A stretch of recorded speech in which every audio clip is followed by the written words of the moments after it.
Last week, we began speaking about Hanukkah, and this week, once again, we're going to continue over the next couple of weeks preparing for Hanukkah. And today, we're gonna be exploring the theme of Hanukkah, kindling the lights of Mashiach. We're going to hear from a number of great masters of Jewish thought throughout the course of the morning. But we're going to begin with a familiar text. A text that's a very popular song. Rabbi Shlomo Carlebach of blessed memory put these words to a very famous nigun.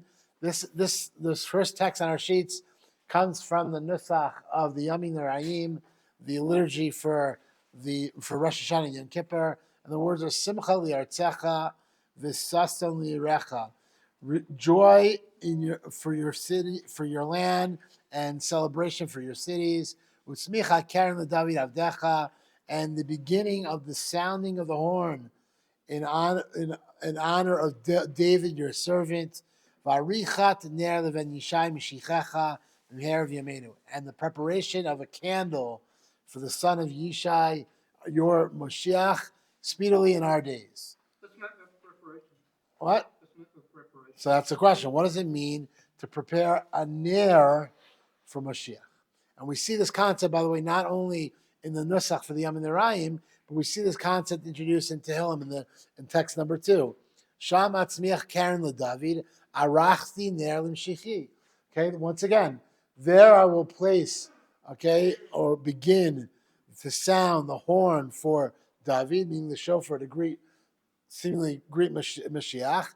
Arachti ner l'mshichi, and I prepared a candle for my anointed one, for my Mashiach. So I'll ask that question again. What does it mean to prepare a ner for Mashiach? We know that every single day, one of the many people have the practice at the end of Shacharis to recite the Yud Gimel Ikarim of Emunah of the Rambam. The 13 principles of the Rambam. People have probably heard of the Rambam's 13 principles. And the 12th of those 13 principles, probably the most well-known, and that's text number 3 on our sheets. Ani ma'amin be'emunah shlema beviat HaMashiach. I believe with complete and perfect faith in the coming of Mashiach. V'af al pi shima, and even though he may be taking his time, despite the fact that we've been waiting for so long, I anticipate every single day. I'm ready to greet him every single day. Now, all of us have sung this song. We've heard this song sung a million times. Some might even have the practice to recite this after Shacharis every single day, like many do. But how many of us really, when push comes to shove, wake up every single morning and say, I'm ready for Mashiach? What does it mean to prepare to greet Mashiach? What does it mean to anticipate Mashiach's arrival each and every single day, as the Rambam says here? So I'm going to share with you a beautiful story of the great Lithuanian Rosh Yeshiva, Reb Chaim of Volozhin. Reb Chaim of Volozhin was a master educator, the author of the Nefesh HaChaim, one of the most important works of Jewish philosophy. And there's a story that goes something like this. One Friday Erev Shabbos, one Friday morning, Reb Chaim was sitting at home. He wasn't in the beis medrash. He was in his home study. And his Rebbetzin interrupts Reb Chaim. I imagine the scene of Reb Chaim sitting with Sfarim piled all around him. And his wife comes into the study and interrupts him and says, Chaimkel, I'm going out to the shuk to buy one more thing for Shabbos, but I have on the stove is the soup. The soup is boiling on the stove. Do me a favor and keep an eye on the soup. Make sure it doesn't boil over, doesn't get ruined, doesn't get burnt. Okay. So she leaves and Reb Chaim goes back to his learning. And all of a sudden, while Reb Chaim's sitting in his study, he hears a great commotion coming from the streets. And he goes out to his balcony and to look out over the street to see what's happening. And he hears an announcement being, I imagine almost a scene of Mea Shearim, though they didn't have this then. When in Mea Shearim, when they want to send out word, they don't send a WhatsApp, right? What do? They send around these cars with loudspeakers announcing. So they probably had some group of individuals announcing the street. They didn't have a car or a loudspeaker, but announcing the streets, Mashiach is here, Mashiach is here. And Reb Chaim excitedly goes and runs to his closet to pull out his Shabbos cloak, his long Shabbos cloak, and he notices that his Shabbos cloak is missing a button. And he's frozen, he's paralyzed. And he begins to cry. How can I greet Mashiach Tzidkenu if my Shabbos cloak is missing a button? And he's paralyzed, and he's stopped there. And he's crying. And suddenly, he hears his wife's voice. His wife is yelling at him. What happened? The soup is ruined. What happened to you? Did you daydream? Did you fall asleep? The soup is ruined. Reb Chaim Volozhin believes so wholeheartedly that Mashiach could come at any moment that he literally had gone into a daze, a daydream, and was so vividly taken away with this idea of greeting Mashiach that he was swept up in a daydream and the soup was ruined. That's the story. Now, I don't know if this is an apocryphal story. I don't know if it's an actual factual story, but this is a story that's attributed to Reb Chaim Volozhin. So again, what does it mean to anticipate Mashiach? What does it mean to long for Mashiach? What does it mean to prepare a ner for Mashiach, as our two psukim that we began with suggests? So, and what does all this have to do with Hanukkah? Okay, I think the obvious connection somehow is going to be what? The word ner. But before we get to the ner, we're going to see there's another practice that's associated with Hanukkah in addition to lighting candles. And this is, by the way, a practice we're going to talk about in much greater detail in the weeks ahead. And that's the practice of spinning a dreidel on Hanukkah. Now, most of us, when we think about spinning a dreidel, we think about the story of the backstory of Hanukkah, that the Jews were not allowed to practice Yahadut and teach Torah and learn Torah, and therefore most of us, when we think about why we spin a dreidel on Hanukkah, we think of the story of the Mechanechim that would go out with groups of children and to learn Torah out in the forest, and if they would ever see a Greek legionnaire coming, a Greek soldier coming, what would they do? They would quickly take out these little toys and spin them, and that's how they would be protected. And that's why we spin the dreidel. Okay. That's what most of us associate with the story and the reason for why we spin the dreidel. But as we're going to learn over the next few weeks together, there's actually much greater significance to the dreidel. Today we're just going to talk about one aspect of that significance. We're going to learn from Reb Pinchas of Koretz. But before we even get to Reb Pinchas of Koretz, number 4 on our sheets, the Amunah Sitecha Rabbi Moshe Wilson says the word Mashiach, okay, is Rosh Tevos for Mitgale Shmonas Yemei Chanukah. That Mashiach is revealed, okay, through the 8 days of Hanukkah. What does that mean? Somehow, during these 8 days of Hanukkah, we are bringing sparks of Mashiach into the world. And somehow, the 8 days of Hanukkah are meant to be a catalyst to bring Mashiach to the world. We're going to come back to this idea. So now, the dreidel. Reb Pinchas of Koretz, in text number 5 on our sheets, says the following 2 ideas about the dreidel. Mashi nogim l'shum ala dreidel nun gimel hey shin. 1 second. What's on our dreidels here in Eretz Yisrael? Nun gimel hey pei for po.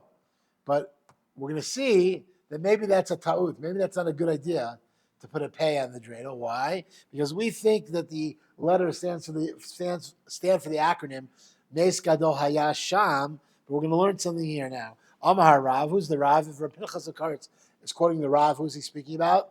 The Baal Shem Tov. Okay? Since the Baal Shem Tov taught Shehu, the letters on the dreidel, Miromez al Kol Mitzvot Shehem B'Chanukah. That these letters are actually what? Not an allusion to Nes Gadol Hayasham, but to the mitzvos associated with Hanukkah. What are the mitzvos of Hanukkah? Hainu hadlaka v'amir talel. That is to light candles and to say Hallel. V'zeh nun shin. What is nun shin? Nerot shmona. Okay? Nun shin refers to 8 candles. Nerot shmona. Hey gimel Hallel gamor. It teaches us what? That we recite the full Hallel on each of the 8 days of Hanukkah.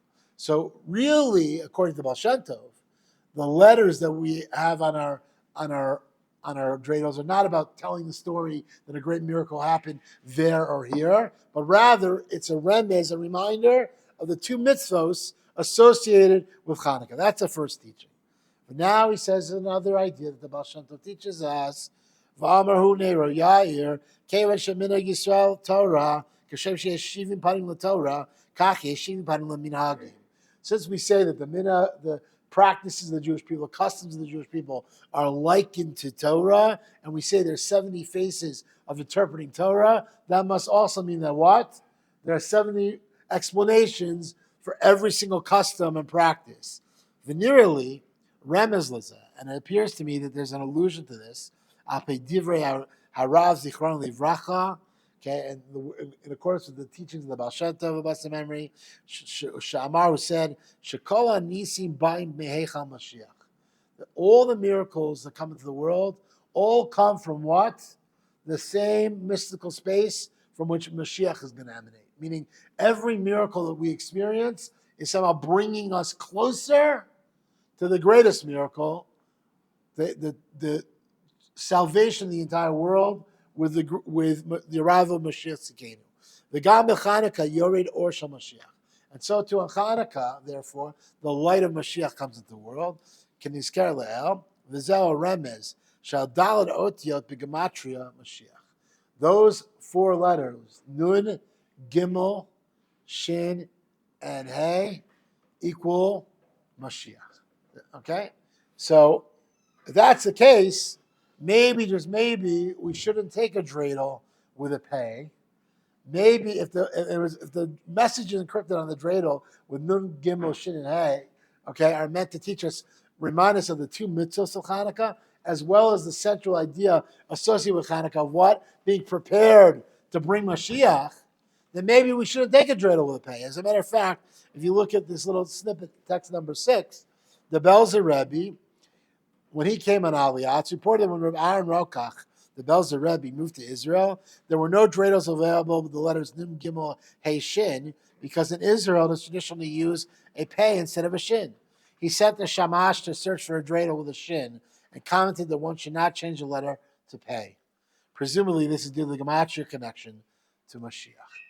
So, once again, both Rav Pinchas of Koretz and the Belzer Rebbe seem to say that just as seemingly the Psukim say there's some kind of connection to the candles of Hanukkah, okay, and Mashiach, the dreidel is meant to remind us what? That this Yom Tov of Hanukkah is about preparing for Mashiach.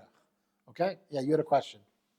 Just to point out that our source, the numbering of our source sheets is -1, your number. Okay, sorry. You don't have the first What? source that you quoted.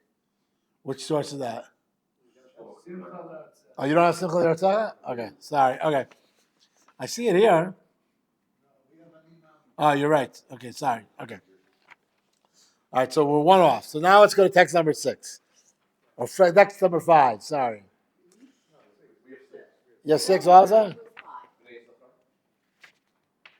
Oh, sorry, yeah. B'nai Yisachar are 6. Okay, fine. All right. So B'nai Yisachar is the Rebbe of Dinov. Okay? Ritzvi Elimelech of Dinov. And this comes from a mamar for a teaching of his from the month of Kislev and Tevet. And this is what the B'nai Yisachar says. Sha'al kein kara liyami ma'ele Chanukah milashon chinuch. These days, this Yom Tov is called what? Hanukkah, which comes from the Lashon of chinuch, which means what? Education or preparation, to prepare, right? Kamo shemechanchim, now look what he says here. Kamo shemechanchim hana'arim lemitzvos kodem hazman shel chiyuv. Just as one teaches their children about mitzvos even before they reach the age of bar bat mitzvah, in order that what? They'll know what it means to fulfill the mitzvahs when they become obligatory for them. In order that they should be recognized and know what to do once they are responsible to fulfill the mitzvahs. Ki hu chinuch la'geula shetiyah achar mapalat malchut harasha. So Hanukkah is what? Is meant to prepare us for what? The ultimate redemption, when we'll celebrate the turning around of the world, the overthrowing of all the wicked kingdoms in the world. And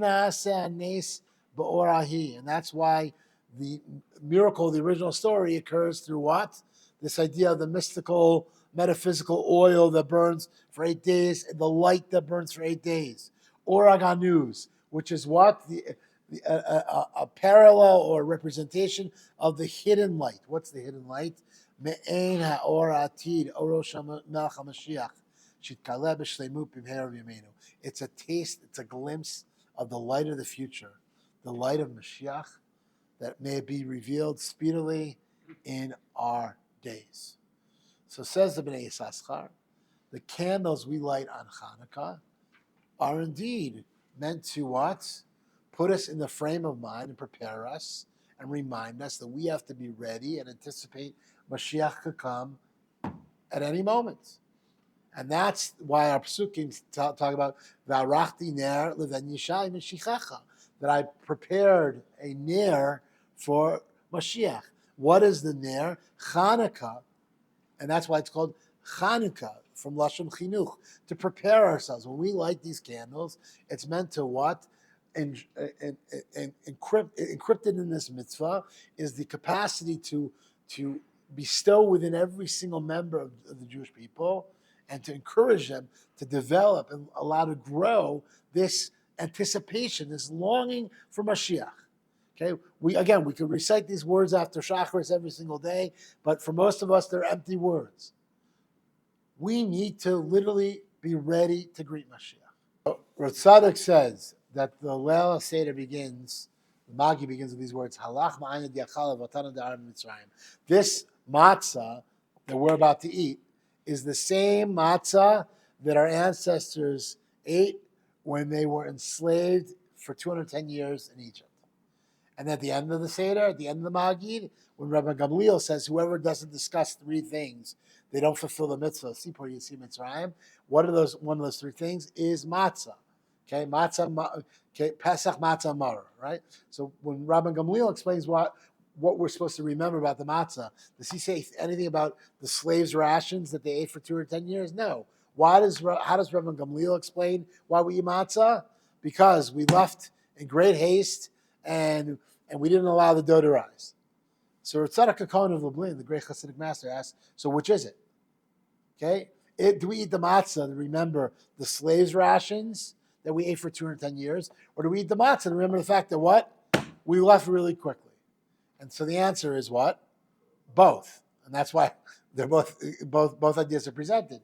But then he asks another question. He says, if that's true that it's both, if for 210 years all the Jews had to eat was matzah, and that's all they ate for 210 years, and then Hashem does all these incredible miracles to prepare the way for them to leave, and clearly Hashem makes it very clear to OUisrael that what? That He's got their back. He's done all these miraculous things.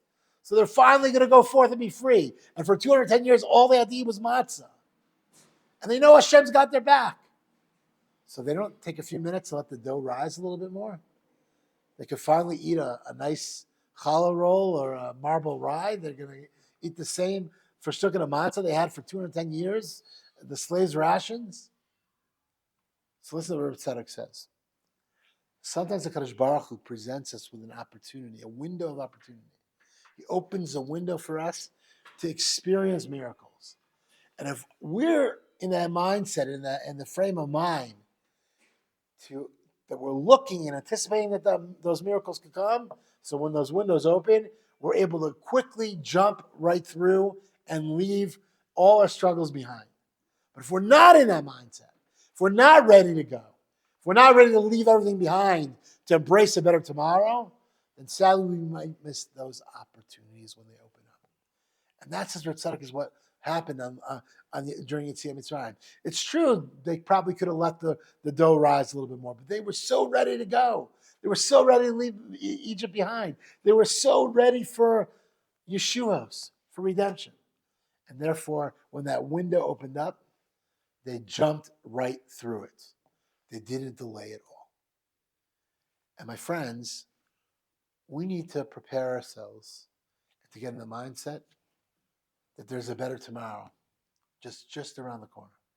And these days of Hanukkah, okay, from Lashon Chinuch, are meant to teach us and prepare us, just like a pre-bar bat mitzvah kid learns about all the mitzvos in order that when they become a bar chiyuv, when they become responsible to keep the mitzvos, they know what they're doing. These days of Hanukkah are meant to prepare us and teach us to be ready to greet Mashiach and to ingrain within every single one of us that desire and that capacity to long for it, so that when that window finally opens up, we'll be ready to greet him.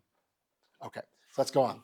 The Nesiva Shalom, the son of Rabbi, the great late 20th century Hasidic master. This is text 7 now, right? I got the numbers correct now. Okay, so text 7.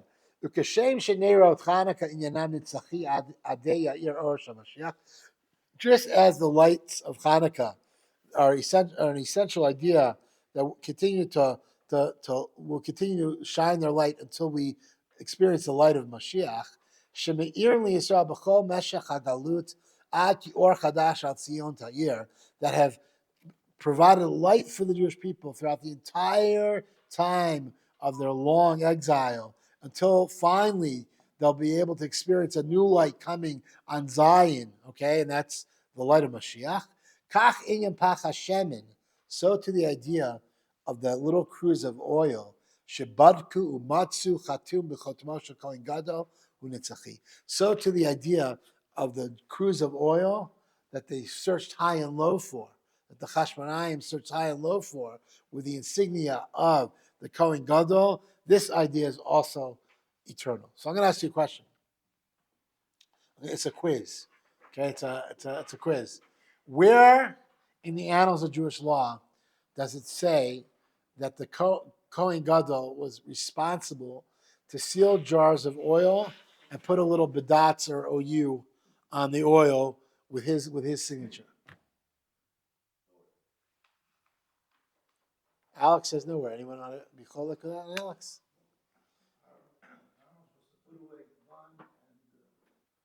Does it say anything about sealing it?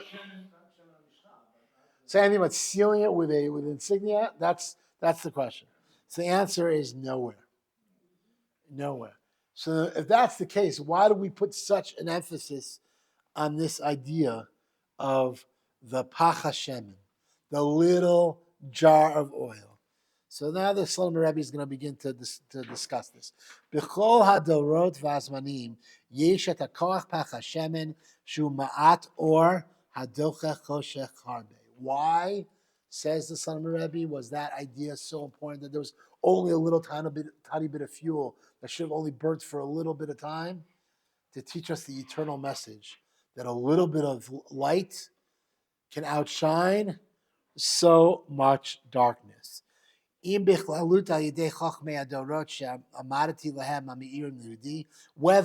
through the many great sages of the Jewish people, that throughout the many long dark days of the Galut, there have been sages amongst the Jewish people who have spread the light of the Torah's wisdom to OUisrael.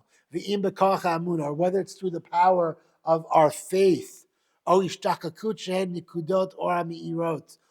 the longing for Mashiach, that also served as sparks of light. All three of these things provided light for the Jewish people throughout all the days of darkness, and continue to provide light for us, even though we're still longing for Mashiach. So there are three things. There's the emunah and the longing for Mashiach. There's the chachamim, and then there's the light of the Hanukkah candle. So ikar hi emunah. And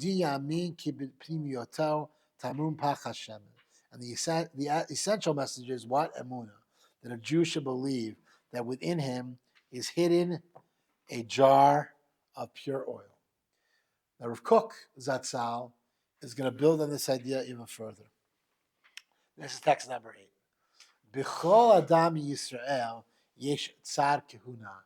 Within every single member of the Jewish people, there's an aspect of kahuna, of priesthood. Okay, we're not all kohanim halachically, but there's an aspect of kahuna within every single one of us. Why? Because collectively we're called a priestly nation and a holy people. Now listen to what Rav Kook says. And the inner desire for the sanctity of life and the wisdom of the Torah, ganuza hi be'omek haleva Yisraeli, is hidden. That desire is innate deep within the heart of every single Jew. What Rav Kook would call what? The Pintel Yid. There's that spark of divinity. It's innate within every single Jew. That little jar of oil, says Rav Kook, ha'olam ha'plimi haganuz, the inner hidden world of the neshama, hidden within every single Jew. Shemunach bechot Moshe Kohen Gadol, that's sealed with the insignia of the Kohen Gadol. Who's the Kohen Gadol? Kadosh Baruch Hu. Okay? Lo yachlu ha'yivanim l'tamei. It's that jar, the proverbial jar of oil, the proverbial jar of holiness, innate within the heart of every single Jew. The Pintel Yid, the Neshama. That's what the Yivanim could never make tameh. The Neshama, which is sealed by the insignia of the ultimate Kohen Gadol, Hashem himself. As a matter of fact, the words Nes Pach Hashem and the word Hashemin are the same out there as the word Neshama. Right? Neshama is Nun Shin Hey Mem. Nun Shin Mem Hey. Hashem is Hey Shin Mem Nun. The same otio. So Rav Kook says that when we talk about the Nes Pach Hashem and the fact that the Kohen Gadol didn't really need to seal the jars of oil, Rav Kook says perhaps, not saying this b'vadaut, but perhaps we could interpret this story as meaning what? That it wasn't literally that there was a cruse of oil that they searched for. They were being reminded what? That within every single Jew, there's a spark of holiness, the neshama, the Hashem and the neshama. That's innate within every single Jew. And that, says Rav Kook, no matter, that's sealed with the insignia of the ultimate Kohen Gadol, of HaKadosh Baruch Hu. And that the Greeks could never, ever take away and render impure. Okay. So, Hanukkah is about being prepared for Mashiach, recognizing that within every single one of us is a capacity to bring good into the world. As Rabbi Moshe Wolfson, Zecher Tzaddik Livracha, who we heard from briefly in the onset, says in this next piece, text number 9, B'Chanukah kol ish Yisrael keshemadlik et nerotav hu b'bechinat kohen shemadlik et ha-menorah b'Beit HaMikdash. On Hanukkah, throughout the entire 8 days of Hanukkah, every single Jew, when they light their Chanukiah, it's as if they're the Kohen at that moment, lighting the actual menorah in the Beis HaMikdash. V'nirmaz b'tevat Chanukah, notrukin chet kohen. The word Chanukah can be spelled either with a vav in it or without a vav in it, right? And when it's spelled without a vav, it says it's a remiss to the words what? The words chet, meaning 8 days, kohen, okay? Shekol hachet yamim, kol echad Yisrael, naaseh kohen. Because throughout the entire 8 days of Hanukkah, every single one of us becomes a proverbial Kohen, lighting the lights in the proverbial Beis HaMikdash. We are bringing back to the world the light of the Beis HaMikdash. We're being prepared. We're preparing the world, what? For that awesome day when we'll greet Mashiach and be able to once again kindle the menorah in the Beis HaMikdash. Chet Kohen, throughout the entire 8 days of Hanukkah, every time we light our menorah, it's as if we are the Kohen lighting the menorah in the Beis HaMikdash. And just one last idea to bring this all together. I shared this idea outside, and we didn't learn it together inside, during the first Modern Masters class in this series, when we met and we heard from, the second actually, the first one, we talked about the Piasets and the Rebbe, but the second class we spoke about 2 Hasidic Rebbes that made Aliyah to Israel in the 1920s and 30s, and one of them was the Ohala Yaakov the Rebbe of Hasiyatan.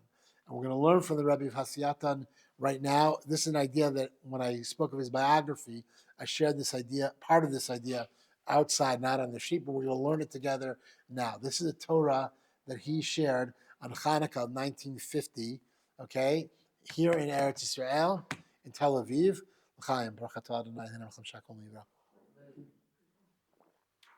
And he tells us a very interesting idea. We know that on Rosh Hashanah and Yom Kippur, we have, specifically on Yom Kippur, we have a greeting that we say to one another. Rosh Hashanah, we say to each other, Shana Tova, Ketiva, Chatima Tova.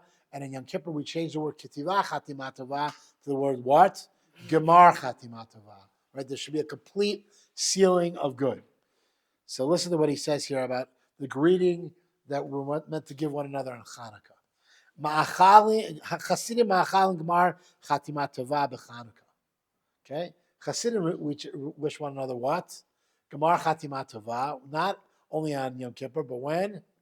On Hanukkah, he says. Okay, yesh devar zeh makar b'sifrei Chasidim. We see this idea in numerous places in various Hasidic Svarim, and he gives a sefer called Tolos Aram from the Rabbi Arala Mizidimer, who was a Talmud of the Rabbi of Berdichev. Okay, and he says that Ad Chanukah hu Hoshana Rabbah shehu Gemar Chatima. We also know that in addition to Yom Kippur, when else do people use this expression of Gemar Chasimatova? On Hoshana Rabbah, right? Hoshana Rabbah, we also say that's why the Chazan wears a kittel, and we daven that we say that if we didn't get a good, it wasn't completely sealed on Yom Kippur, then on Hoshana Rabbah it's completely sealed. So comes along the Hasidim and say what? It's not just Hoshana Rabbah; it's till when? Till Hanukkah. Okay. Now here's the cool part. Kishanu ma'achalim achshav gemar tov, he b'chavana kfula. So the Rebbe says, but now, meaning today in 1950, when we wish one another Gamar Tov, that we should have a complete sealing for goodness, it has a dual meaning, says the Rebbe. And now there's a parenthetic note that his son, who put the sefer together, adds, Anashim Yerushalayim bikshu b'yamba v'achronim b'shifta b'bnei brak l'chavod dato al yisod Medina. Okay, so people came to visit him in his other residence. He had a residence in downtown Tel Aviv. He also had a residence in Bnei Brak. And people from Yerushalayim came to visit him, this Rebbe Hasiyatan, in Bnei Brak. Okay, and they wanted to know what are his thoughts about the establishment of the state of Israel. Again, it's about a year and a half after the establishment of the state of Israel. Anna, he answered, he atchalta de geula. This Rebbe of Hasiyatan answered that the state of Israel is the beginning of our redemption. And now that's the end of the parentheses. Im came la'atchalta de geula kvar zachinu be'ezrat Hashem yiparach. If it's true that we've already merited to see the beginning of our redemption through God's help, aval hirak b'muvan hachomri. That's in terms of our physical redemption and salvation. Va'anu tzrichim legmar tov. But we want to see what? We want to see complete goodness. Okay, not just that we've started to come home and the beginning of the other redemption, but rather we want to see complete goodness. Sheyavo b'meher b'yameinu, hiagula ruchanit, that should come speedily in our days. The spiritual salvation, hiagula shlema b'yat Mashiach, and that is the complete redemption, the coming of Mashiach. Ubebirkas gamar tov, gam b'chavana zo, yesh la shaychut l'Chanukah. And this bracha of saying Gamar Chatima Tova or Gamar Tov, okay, even with this in mind, that we want to see the complete redemption, not just that we should be inscribed for good, but that we should see the complete redemption. This is connected specifically to Hanukkah, says the Rebbe. Okay, the Ita B'Ktavi Me'et Rabbi Pinchas Mikoret Zal. We learned from Rabbi Pinchas of Koretz earlier, right? We learned from his writings. He says, "B'chol Chanukah b'shat adlakat," and wrote Mikala or Aganus. That every single Hanukkah, when we light our Hanukkah candles, we're revealing that hidden light. V'hu Orosh Mashiach, and that's the light of Mashiach. Okay, and he says, as we learn from the Psukim, "Va'arachti ner l'mshichi," the pasuk that we began with, that I prepared a light for my Mashiach. Miner Chanukah. Heracha Leviat Mashiach, from the light of Hanukkah, we can be prepared to greet Mashiach Tzidkenu. When we light our Hanukkah candles, my friends, we are Hanukkah from Lashon Chinuch, as Bnei Yissaschar taught us so beautifully. We are teaching ourselves, we are reminding ourselves of the incredible fundamental idea that we have to prepare and be ready to greet Mashiach. And if we could get into this mindset when we light our candles, and each one of us is in that mindset to demonstrate so vividly how much we want Mashiach, then Bezrat Hashem, may we be blessed as we kindle our Hanukkah candles to experience the light and greet Mashiach Tzidkenu this Hanukkah. Have a great week.